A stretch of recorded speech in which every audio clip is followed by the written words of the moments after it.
Hi there! Let's explore the bulk move feature in WPForms. It's the fastest way to rearrange multiple fields at once, even across different pages.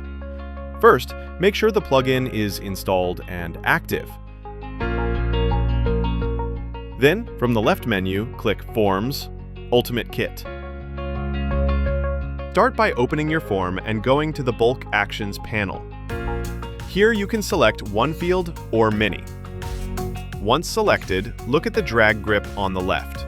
Just grab it, drag your fields, and you'll see drop zones appear after each field. Drop them on the Drop Selected Fields mark, and they instantly move. The best part? You can even pull fields from different pages and merge them all into one spot. When you're finished, hit Save. Your changes go live immediately. And that's it! A quick, easy way to move multiple fields in WPForms with drag and drop. It's a small feature, but it saves a lot of time when reorganizing long forms. Download links are in the description. If this helped, like and subscribe for more WPForms tips.